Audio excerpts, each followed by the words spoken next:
kula dherekaken ulun ning supaya ora kawistara upama to iki mung ketemu karo Gatotkaca. Nggih. Bakal tak sirnati Gatotkaca aja nganti ngerti sak nyatane jeneng ulun sapa. Nggih. Aku tak ganti sandal. Oh, tak ngene. Badhe kantos sono. Iya. Wis aku tak pengen nonton Gorwanti ben ora kawistara yen sak nyatane.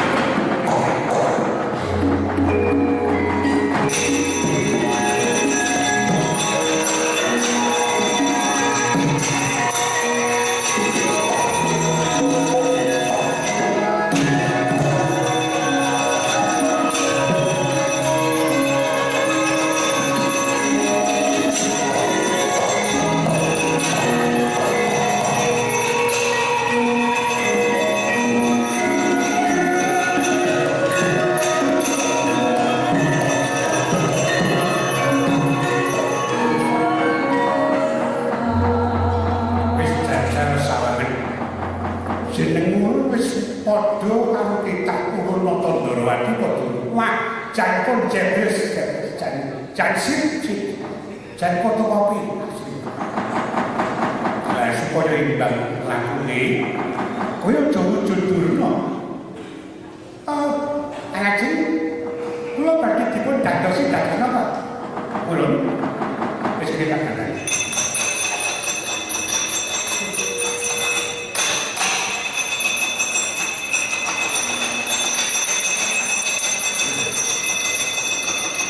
Ya pancen apa Gorwanti sing tansah cangket rena lan kuwi ya mung kandhang tarunane. Sing aran Raden Setyaki. Oh, ora ngerti. Wis jajan tak tinggal. Ini maksud kula kanggo taun lan sing datang. Niku to Dimas. Kadangipun kakang Dimas Setyaki. Kula Prabu Setyaki kuwi suaranya gede, orang cilik, gede tur bobot. Oh, nak ngandeng ini, kula Kakang Prabu, kurang gede nih. Nyun ngapunten inggih sampun pol. Pun boten saged dipunanggengaken petilasan Kakang Prabu. Amargi sampun sepuh. Kuwi ki ora pergonggon umur. Setyaki lho, tuwa gunung kudu gede. Wah, berat. Kedah dipijet laku iki padahal maremaken.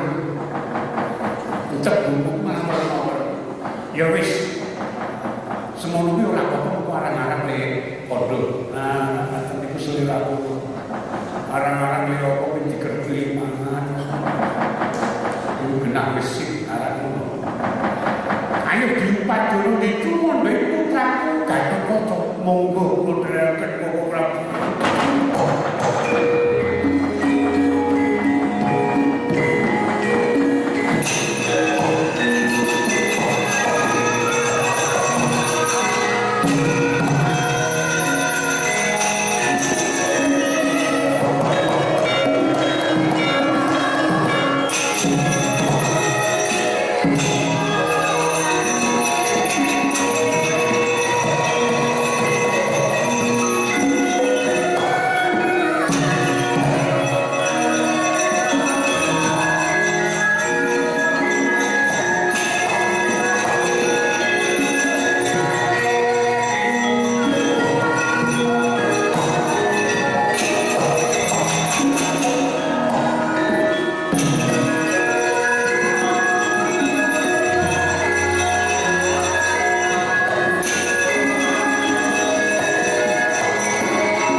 den wisambeni kang tanpa semanten nampi ramipun kang rata Raden Antasena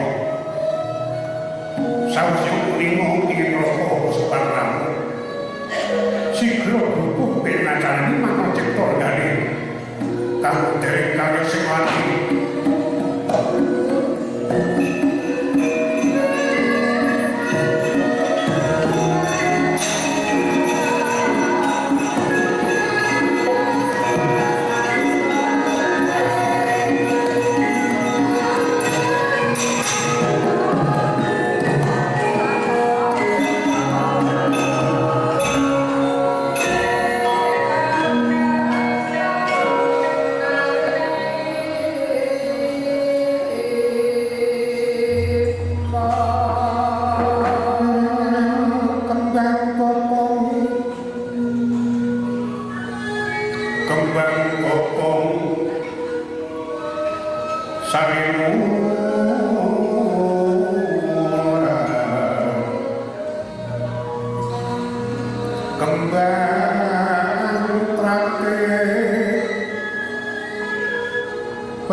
jaran ora. Wis ngene wae, nek panjenengan ngetokke keguyubanmu munggo karo sedulur tuwa ya sedulur nang putra-putra ya iki mukane padha kumpul dari sowan rono.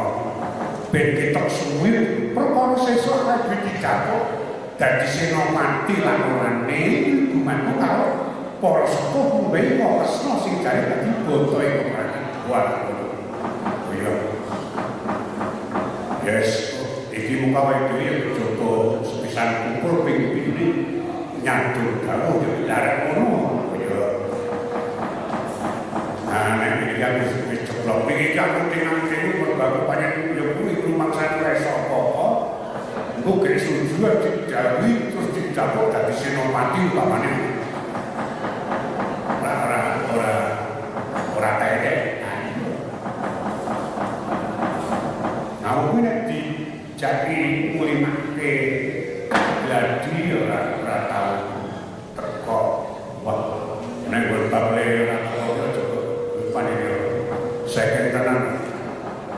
Aku ra digendara.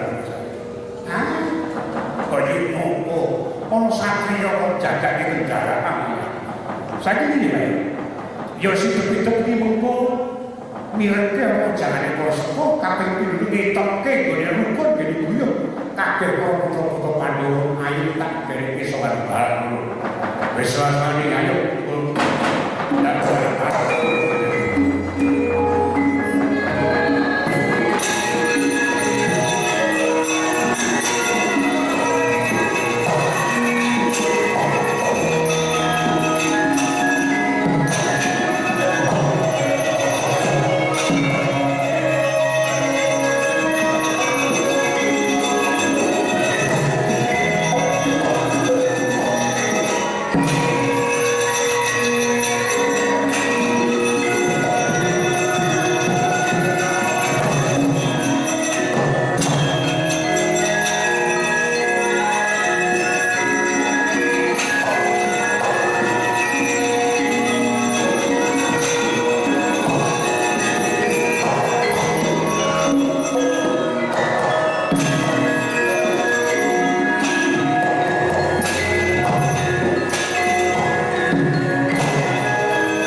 Ayo gegambaran kok nyono wadi bareng. Nek gambare ditamaki padha. Niku kaya-kaya tejane dudu titak. Wah, saya bingung mang. Dadi nek gambare iki ditamaki padha. Nek kang tejo kaya titak kok. Kok kante wah tejane roe ora ngono begini kok kondo ora cocok dadi gambare kok biasa ning kok kaya-kaya ki roe iki dewa ngono lah iki pinter ayo wong loro nek gambare iki mau kesno ning kok tejane dudu jajal aku tak takon nek pancen kowe bocah sing pinter sing dadi gambar kae sapa oh ayo pancen bocah goblok tenan ngono daftar kepintaran kuwi jasa ora kuwi yen kowe ngerti gegambaran kae wis coba waspadakno aku sapa jajal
ora kita sing ora bisa memperbawa nafsu Sing kudune wong kaya aku ngadeg karo jejreng adil. Ayo. Ning mergo kabujuk lan kami tembung sing manis. Anggere sing titah kaya kowe. Senajan tok aku jejreng iki mosok lali karo kewajibane. Ngono kuwi. Oh, ora padha dong aku. Mongso cuma. Ayo dipetoke. Ayo. Lho. Durna yen ditimbali durna aja mau basa.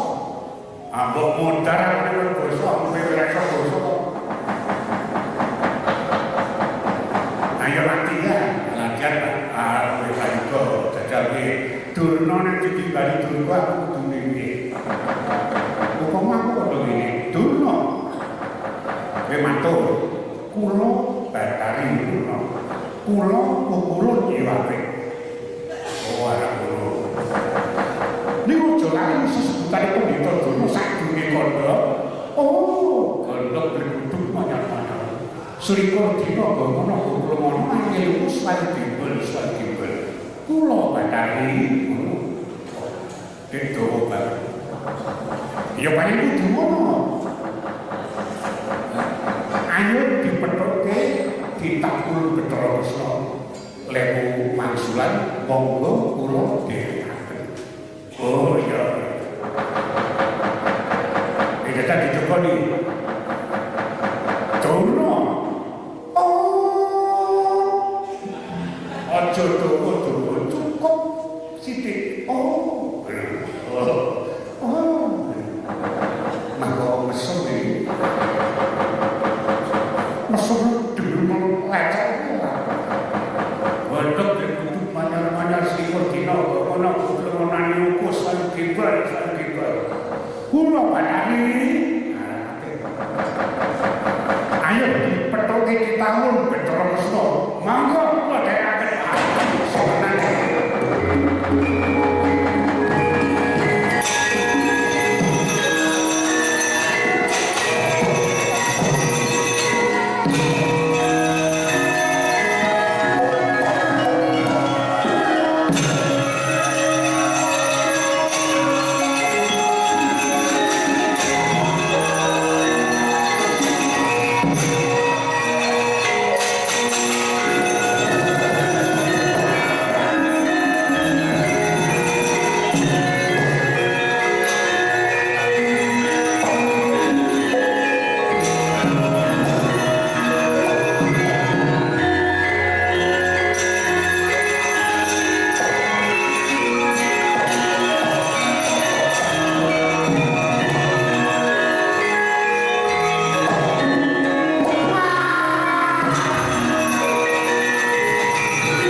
Orang itu bakal bisa bakal pinang-pinang ditangun nonton dulu mati. Oh enggak, ada yang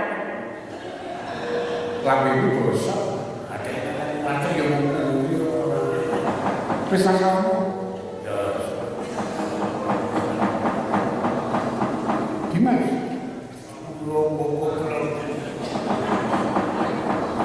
Pukul tak gitu. Betul itu dapat bisa jebol malah pinambi kare fotokopi. Monggo saniki maksud mawon kok aku. Aja maksa undangan iki kan. Akhirnya aku harus cari pucuk. Mana sejak itu Wis menawa wae. Orang kira bapak pisan jebul jeneng kita Kitab Ulun Bathara. Iya ulun. Bakalnya ndi ya? Iya. Estunipun doyo-doyo kok nami kali doyo kadang. Badhe kempat terporo kita paduka Pandhawa. Yen arep ngumpul karo kadang aja pisan-pisan liwat dalan kene mergo pancen kene arep ngudalke para bajul barak mudal ora bajul barak iki sampe sing arep ngudalke malah wis ben menawa wae saged kudu saged tegal langkung mergi-mergi buwe adalah yang ngomong kondo karo orang kali bahwa dulu orang hukuman pendidikan dulu ada istiqlal sing nerak mana pembalik jiwa mana itu tak bondo tanganmu keluput kalau jiwa semua ini tak belum tanganmu itu kepok sholat itu senajan tokat kesudi menawi ku pedang tempat pergi ini tidak percaya ya paling ngomong mereka berkali pagi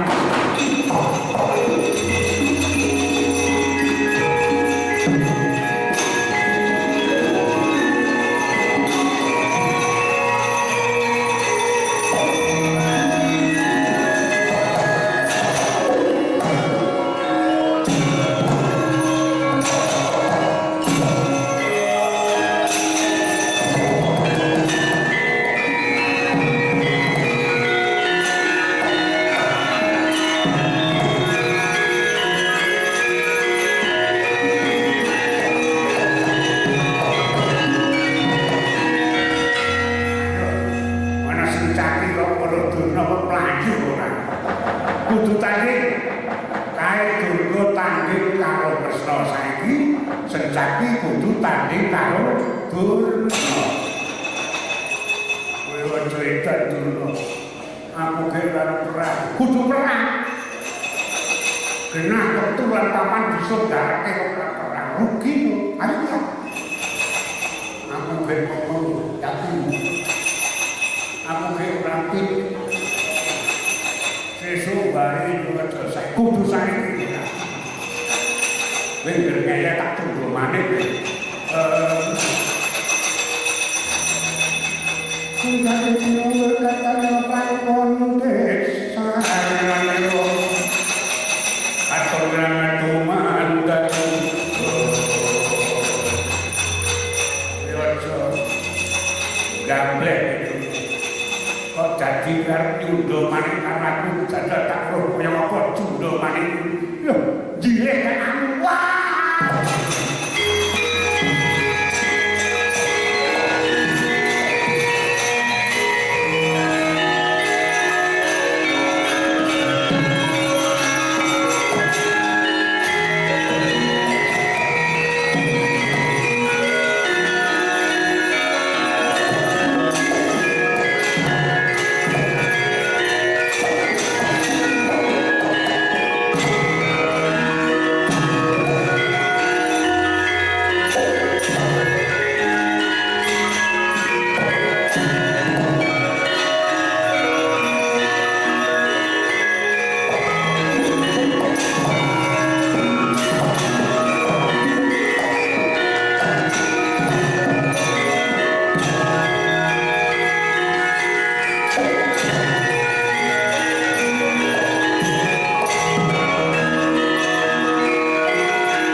Sawentara jeneng kewirangan. Aduh.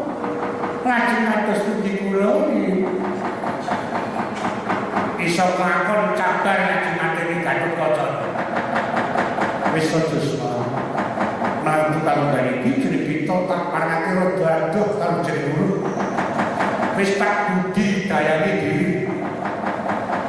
Lajeng kesanipun mung Trangkasura wae rada caket parang jeneng guru. Ayo barang mulanti rodi cuma duwe Gatotkaca. Oh ini. Ing samangersan janto. Aku kuwirangan. Anggonku bakal nyaketi ditahun Gatotkaca wis jajal tak ganti sloga liyane. Ben aja nganti kawis tara. Oh, semangat. Belum. Kata-kata kosmul yang bakal dulu. Asokmu padi cuma doe Raden Gatotkaca. Asok ganti sloga yang simpatik. Jawata ana denowo sak gunung anak.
kananing kopian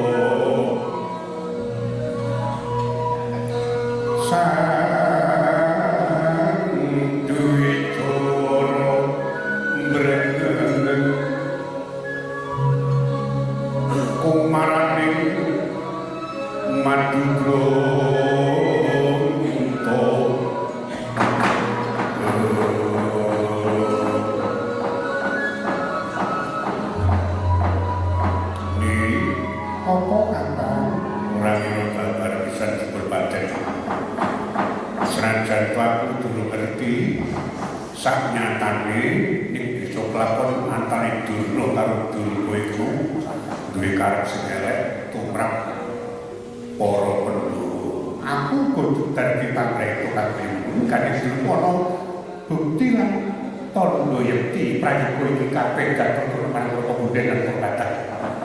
Sing cetha supaya badhe siaga tata-tata. Aja nganti kena ketrobos pengaruh sing prayoga mergo pancen bakal itu sing dadi kekuatan anon para jin setan pribadi bisa gini wae bro pancen ana kanan sing kaya-kaya ora becik kabeh wong kuwi datulke para kadang lan para ya wis kekancan bareng-bareng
caping kinariosi nanging carita punika tawarnan ing kasatriyan Pringgodan. Ing sawetawis tumandha wonten kasatriyan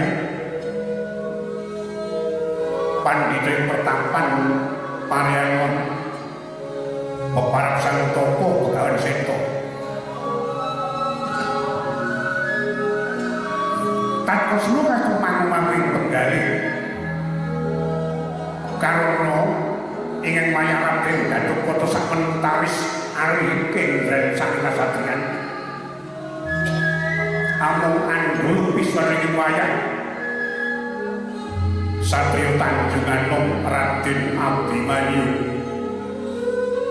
mungkaraken para kawan Kiwas Margodono Yoga para gareng Kiwra Petro saha Kiwra Bagus mangko cipta renggane kang dereng kaya sing tulisan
Wijajal tak timbalane putra nggih itu dipun dangu Den Petro putuku Kresna banjur kepareng rawuh apa ora oh nggih kula tak matur nggih Den purwakane kula pun sowan dhateng Kraton Ndorowati pinanggih salih sae kalih upaya Sri Ndorowati kula pun matur napa wontene nek dipun antu-antu rawuhipun ewas manten tatkala kula sowan kepasang yogya sowanipun putra Ndorowati sing lenggah teng Suratelem sinuwun Setija Buma Narapasana. Kalih Pendhita Durna. Lah duwe pengendikan apa? Kula mboten mangertos. Ning sing cetha kula matur mboko nek ajeng boyong teng wayah Sri Ndorowati niku Narapasana niku ora trima samentawis dados pasulayan. Untuk kemawon wicaksana ing wayah Nata Ndorowati terus wisah kula kali menika wis Petro wis ana kowe rasa dibacuke lho kira-kira. Sowan karo Sang Resi Seta sing cetha matur nuwun aku sowan ning tak akhiri Yayi Kunto luwih dhisik ngaten menika. Dados iki mangke calone rawuh. Oh ya syukur. Abimanyu kula nuwun paring pangandika ngadalu ya. Samentara rakamu kaya dene ilang lan tanpa katondo. Pancen rika semono rakamu tak kandhani tak paringi maksud sembodo dadi Senopati nanging kudu bisa gayuh wahyuning Senopati. Bisa kakon iki nglakoni tapa brata lenggahing gunung. Lajeng kersanipun Kanjeng aja nekake marang Kadang Werda. Malah tukang ben iki mrepek ana supuning gunung sing ulang-ulu.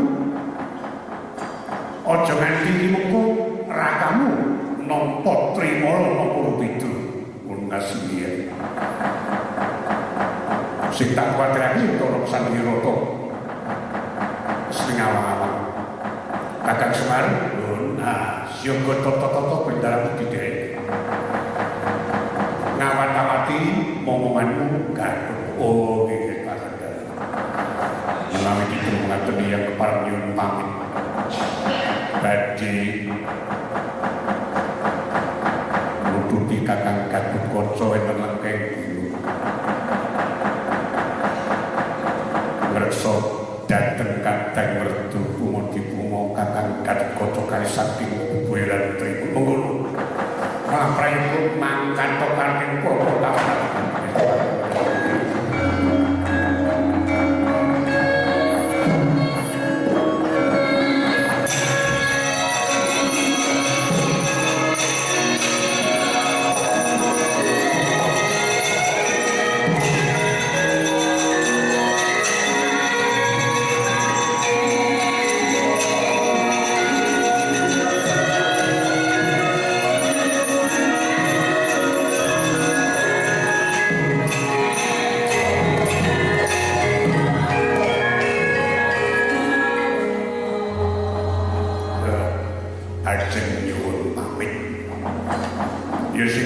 Hati-hati kaki sekolah mangkato reksanen para momongan nggih ajeng nyuwun samu oh iya iki 400 dinggo Kakang Semar lan putramu tetelu gareng ketok ana matur nuwun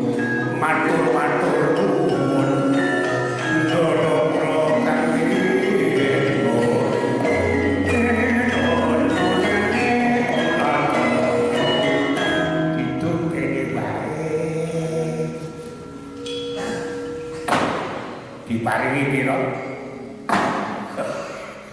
200 ngesak 50 iki 150 kowe karo adi-adi oh nggih lodong ya matur nuwun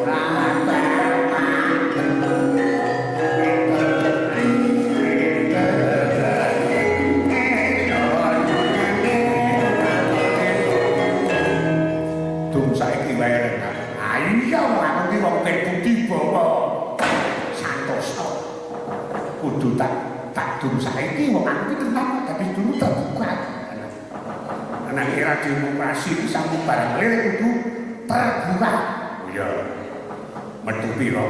75. Iki satu sak Islame nyoba 50 karo aku. Oh nggih. Matur nuwun.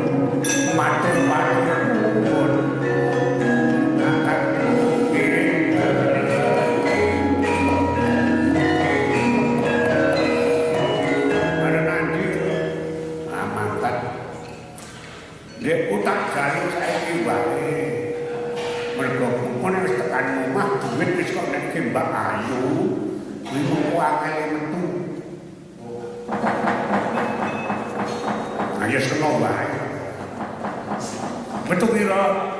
10. Yo 5.000, aku 5.000. 5.000 tak sak. Nyok. Rare mau piye? 5.000.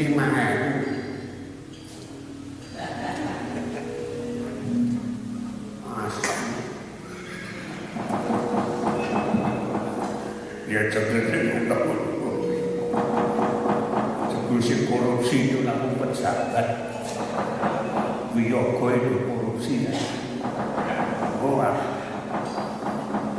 mungkin ini kenali gue cedak pusatnya kata-kata segala apa kok tekan aku dari mana mesek ngomong kok jadi kena betul ya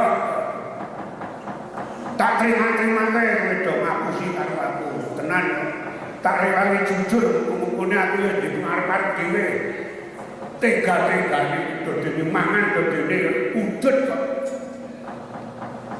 ya tak utopo muga-muga berlaku diparingi ati sing sabar trimo aku ora iso nampa kabagian anakku untuk kusuk muga-muga dadi wong sing dolan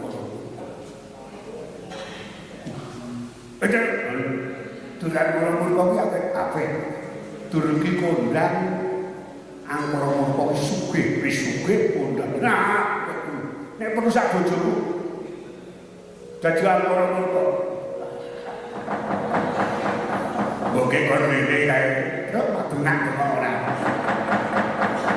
Ayo kok mangkat dinani mano.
pamilan aruna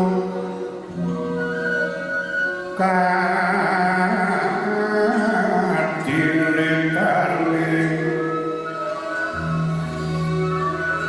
aku ora satane hoki ringkan iku saketan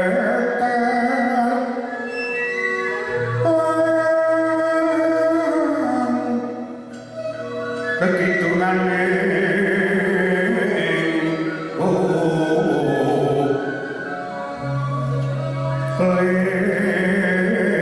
leru sing pilih panco bebetok ngayang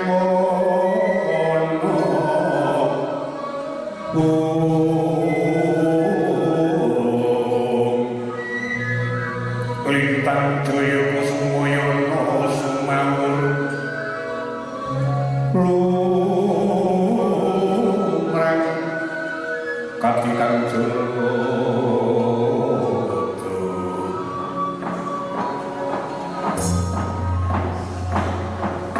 kene wayah ngatraken suwing paketi berkencok berdeyo loya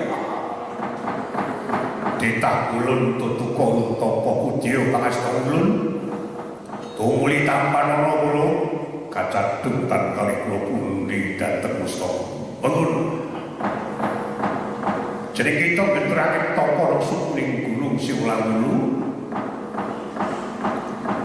ing kono nempuh para Jawata merga pancen pangarep cinipta sangka jagat kita. Adi Permesti Bathara Guru sanad jeneng ulun supaya merpati marang jeneng kita tutuko sanyatane. Punampi kang jeneng kita putra aduh. Iki wale-wale mlopo cetak kosmanten sapunampi dawuh sedaya perpukundin. Binjang perang Bharatayuda sedaya para kadang lan sedaya para putra-putra Pandhawa badhe ngayati jejiban sujan nyangkul jejiban lulu nderek capuh prang weten Tegal nggih Usmanten jermu sing Jawata kedah sembodo nampi kanugrahan Wahyu Senopati Guru ing pengajap kula badhe nyadun sing kadarmanipun para Jawata mugi kepareng kaparingna dhateng jiwa kula Wahyu Senopati mugi dados pamongko pengen kula jumangkah wenten Tegal mekaten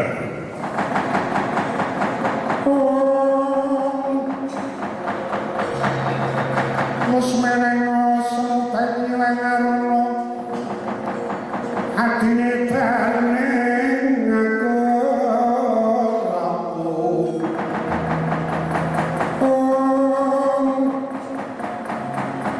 sabdaning mugi ora kanthi guru saged kekidunganing kuklirmu musik piniwanco berkencok berdilo tulu ya ngoyang ayo seperti mongso pancen ora lurus kaenem telu yo sak juga ditak sing wis dipinta Wahyu Senopati yo jeneng pinta kula. Dan kosmo jeneng kula pinasran marang Adi Permesti supaya marangake Wahyu Senopati marang anggo kita kula tutuko. Waduh. Matur sing bangun kula ngaturaken ing panarepah. Lah. Kula kang sewu iku gandeng iku minangka dadi pinta-pinta ngening mecet cipta sakwentara. Wahyu tumuli bakal ngomong jagat kita kula wis tuaken.